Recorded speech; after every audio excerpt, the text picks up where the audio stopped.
best place to be because you get to see all the performers and talk to them as they come on and off the stage.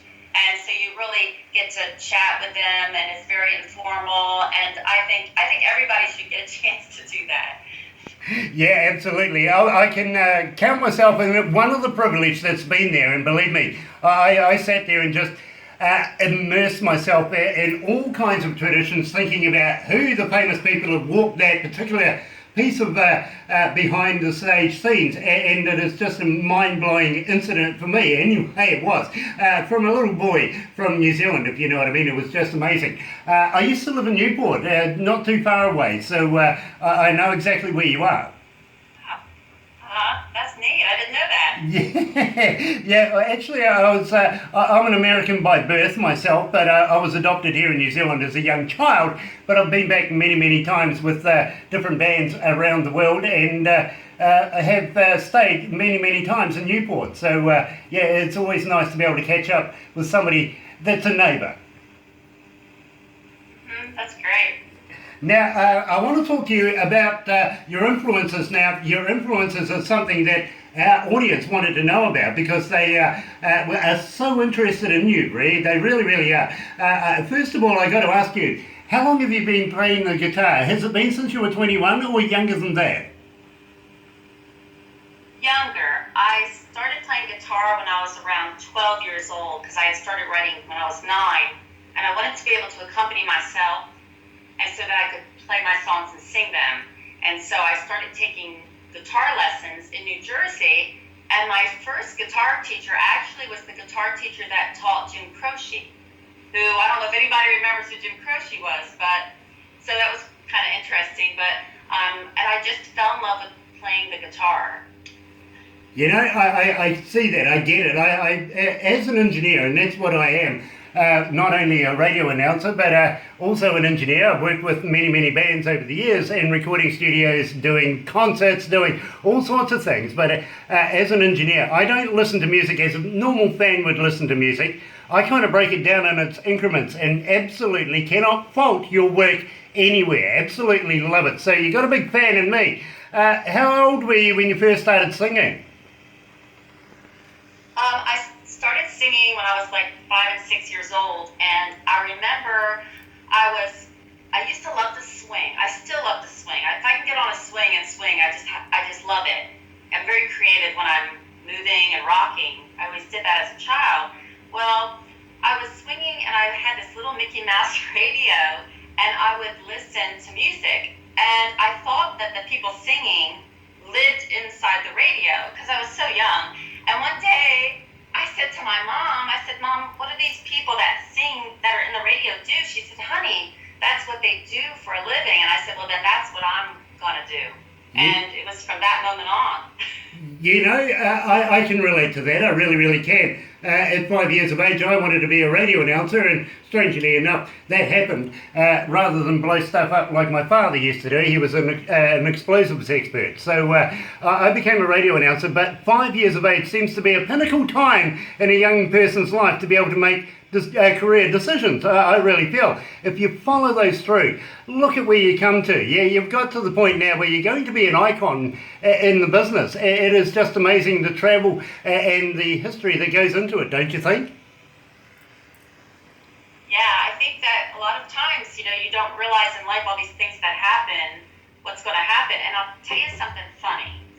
When my very first gig with Uptown Girls was not a good experience. It was a new venue. The guy didn't want to pay us. It was not good. And I remember calling my dad, and I really feel like I have my dad to thank for still being in the business because I wanted to go home.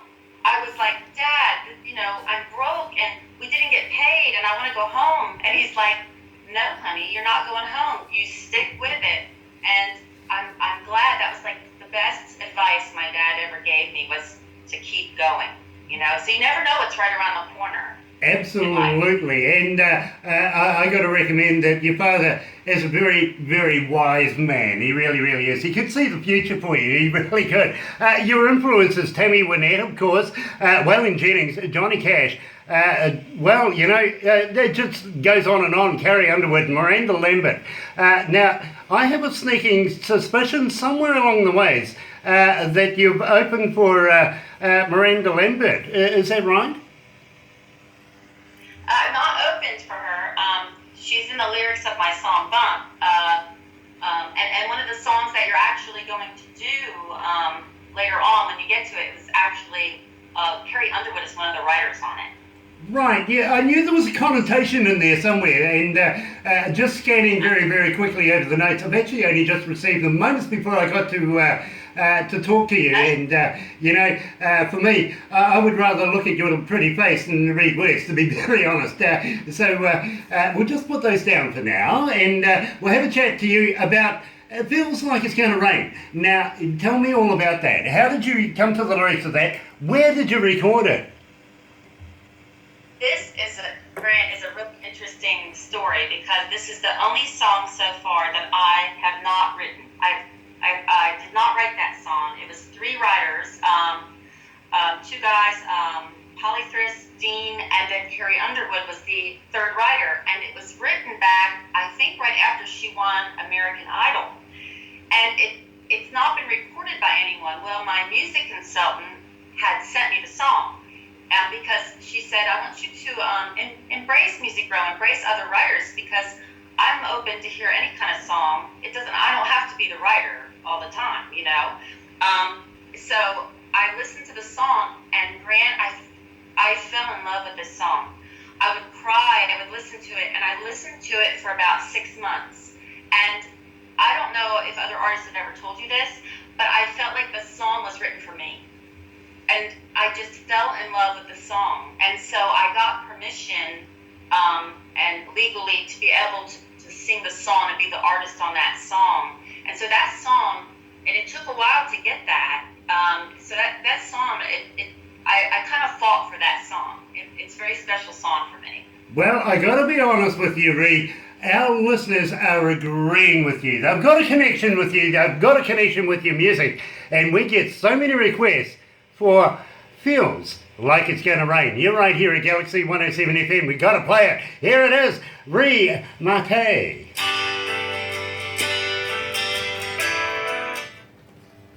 Ooh, it's getting hot up here. Yeah. Summer. We're just coming out of winter time and coming into summertime, and we're in that transition where it's actually starting to heat up a bit up here. So unusual conditions for us right now. Yeah, it's weird here too, because today here it's in the 60s, but like we've had nights and all where it's been like 32 degrees out. So it's kind of weird here too. It's kind of trying to go into winter, but not quite. Yeah, it's holding on to that summer strain, just that last gasp of it. I get it, I really do. And we're trying to get it. Yeah, we're trying to take it off you. We want the summertime. I got to be honest though, it must be weird for you guys if you ever come to New Zealand to have a summer at Christmas time. That would be weird. But my parents live in Florida, and they've kind of gotten used to that. But to me, I think that would seem so weird because I'm from New Jersey, and I always like to see, even if it's just a few little snowflakes on Christmas Eve, you know? Exactly. I know exactly what you mean. But here, on Christmas Eve, normally we go surfing or something like that. Really? Barbecue for Christmas. Barbecues, you know, beach parties, you name it. We do the summertime thing, and we kind of think it's a little out of place to go somewhere cold. It's at Christmas time, even though that big jolly guy has got the weather suit on. You know, you must be hot in that. You really must. Shorts and jandals. Yeah, at the same time. Now, I want to talk to you. Have you ever heard of the magazine Crank It Up? No, I haven't, but I think Steve mentioned to me that this would be in that magazine. Yes. We partnered with a company coming out of Pennsylvania called Crank It Up Magazine. They're an online magazine with almost 2 million subscribers right now, and I think they're putting on about 100,000 a month at the moment. We came out with a whole new issue just yesterday, so believe me, and One Ugly Cowboy that we interviewed is the cover of that one this month, so I'm quite proud of that actually. But inside there also is a thing called Indie Garage, which we are going to be filming. And in fact, I think they've started filming now.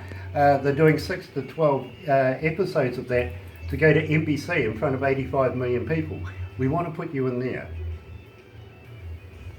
Oh, that would be so awesome. That would be an honor. Thank you so much. So we'll have a chat about that, because there's a reason I'm leading into this, is I would like to be able to talk to you about possibly getting you down here in New Zealand. We'll talk about it. I would love to come there. We'd love to have you.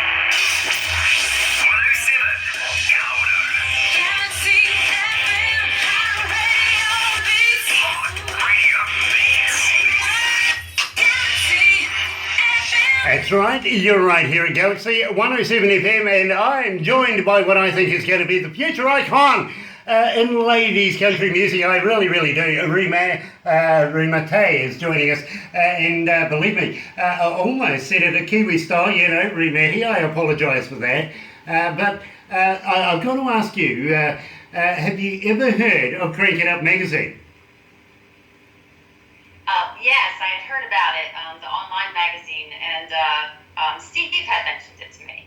Yeah, now Steve, being the professional that he is, when we do these interviews, we've promised him that we only play and only perform with the best people, and of course you're right up there right now. I've got to let you know, we normally get between anything up to 30 to 50 bands a day get in touch with us, wanting promotions, wanting to be put everywhere that we have our fingers in every pie. And we're in through the week, we may only do 3 out of that amount of people. And don't forget, there's 5 to 7 days in the week, so we're getting inundated all the time by bands wanting the promotions.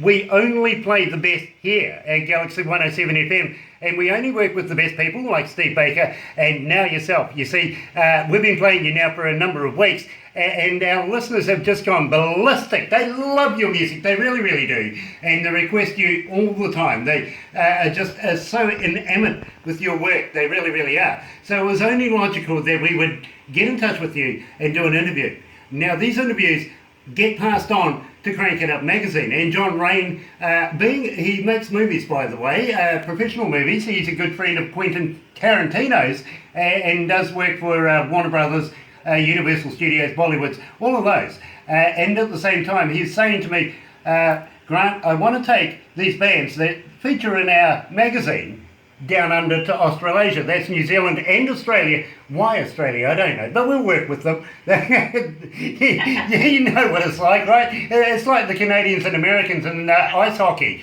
For us, it's a rugby union thing, if you know what I mean. So we give them the graces that they can actually hold a ball, they just can't run with one.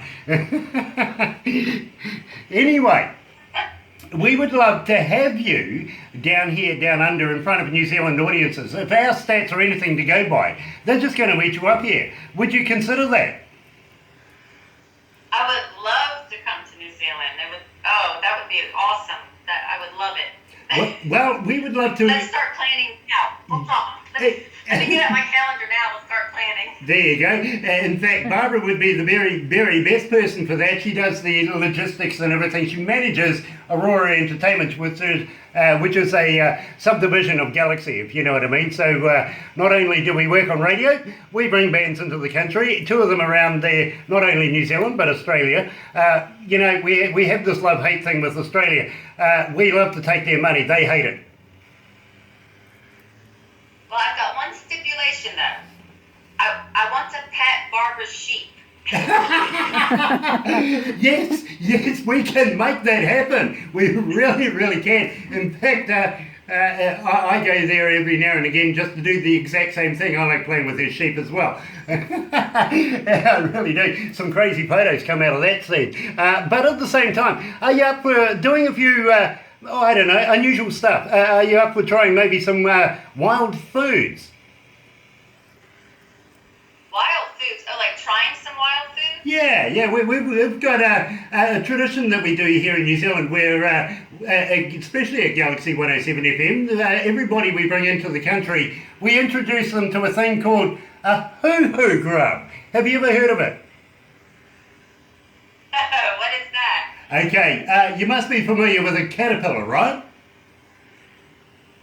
Yes. Okay, well this is like a giant caterpillar. It's like a bus extended, if you know what I mean. It's huge, it's white, and it has a black head. Now what you do, check this out. You put the live body in your mouth and you rip off the head. Don't eat the head, it's yucky. But when you crunch down on it, it's like eating creamy peanut butter. Can I do like a worm and put it in tequila first? I will do that with you anytime, absolutely. You're my girl there. But believe me, we do that. Then at the same time, we may take you down the bottom of the South Island and, oh, I don't know, what do you reckon, Barbara? Throw her off a bridge. Do what? We have a thing here in New Zealand we call bungee jumping, where we help people just leave a bridge. Oh, wow. Bungee jumping. I have never tried that. Do you think I'd like it? I think you would. I really do. I do it all the time. I know AJ Hackett, who has the fame of introducing it to New Zealand. So, yes, we do that a lot. But luckily, you see, you're not Australian. We'll attach the bungee to you.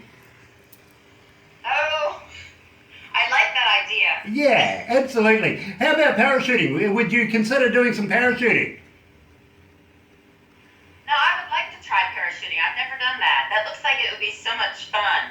Okay, well, let me fill you in here. Where we are here in Kawerau, we have three major cities around us, basically. Whakatane to one side, Rotorua, which is a tourist city in its own right. That's where I'm a member of the parachute club there. We can take you parachuting, and Tauranga. But at the same time, we'd like to take you up to Auckland and put you on one of our super yachts up there and take you through the Hauraki Gulf. Have you heard of the America's Cup?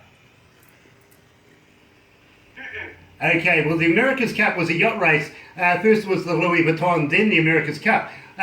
Many years ago, you used to have an American skipper called Dennis O'Connor. He was really good at it, and he was very good at the politics as well. Currently, you've got an Australian skipper, so we won. Had to happen. We got the America's Cup. Well, it's going to be fun. It is. Well, you see, the squadron that actually owns the boat are friends of Galaxy 107 FM and don't mind taking us out for a ride around the Hauraki Gulf, so we can treat you to an absolutely brilliant scenery with the Auckland Harbour. It is just absolutely stunning. Of course, Auckland being our biggest city. At the same time, we could do some really cool stuff as well. If you're into skiing, if you're into snow skiing, we can do that. All sorts of things, and we can at the same time introduce you to the indigenous folks of New Zealand. You're just going to love them. They're called the Maori. They really are, and we'll give you an official welcome into New Zealand as well. That would be awesome. It sounds beautiful. It is. In places, you know, it's like time has literally forgotten us. It really has. You can still picture the dinosaurs wandering around through places like Milford Sound. You do get the occasional P&O cruise or something like that going through, and I know the dinosaurs aren't down there right now because Mum's gone home. But at the same time, it is just so picturesque that it is wonderful. That sounds beautiful. I would love to come there, so pencil me in. We'll be there. All right. Well, I tell you what, I'll get Barbara onto it, and we'll talk with the management in Crank It Up magazine. Now, at the same time, I'm quite excited because I would love to be able to see you, not only in the pages of Crank It Up magazine, and expect a phone call from a young lady called Brandy Rain, that's John's daughter. She's the editor, and she does a lot of work within the magazine itself. She will probably get in touch with you at some stage and re-interview you so that she can put it into words that I don't actually use, if you know what I mean. So, something people can actually read. So she makes everything logical. At the same time, I'm excited to be able to try and get you into Indie Garage, because believe me, that is the place to be. It really, really is. So we're working tirelessly with Steve Baker to get Re Mattei, I was going to say Re Mattei, Re Mattei, around the world as much as possible, in front of as many faces and eyes as we can possibly get. At the same time, now I'm a little confused here, because Believing is Seeing is up next, but it doesn't have your name to it. It really, really doesn't. It's got, what is the name? Barclay Pursley. Now, is this connected to you? I don't think it is, but Seeing and Believing is your song, isn't it? It's called Believing is Seeing. Believing is Seeing, yes. You may not have that. Well, I tell you what. I don't know if you have it or not. I don't know why the engineers put the wrong name to it, but I'm going to give it a go, just in case. Let's roll the dice. I'm a gambler. Let's give it a go. Nothing gained, nothing ventured, right? And so you're right here at Galaxy 107 FM, holding our fingers crossed that we've got it right. Here it is. Believing is Seeing.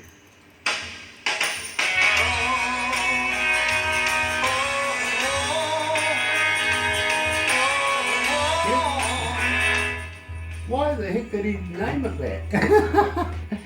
I got to apologise. That's hilarious. It is. No, it's okay. It was written with me and Michael Ricks. Okay. For that one. Sweet, because we'll talk about that. At the same time, I'm going to lead into all the websites and everything like that, so we can get everybody to hook into your website. Believe me, if you say that you're on Facebook and Twitter, you're going to get hounded. People are just going to get in touch with you. It's happened before, it really has. So we'll talk about that. When you were with the Uptown Girls, you also played in the Philippines and Singapore. That's amazing. Yes. Yeah. I love Singapore. Was one of my favorite places to go, and that's actually where I met Peter Davis at. And Japan. I love Japan. Nice. Yeah, I do.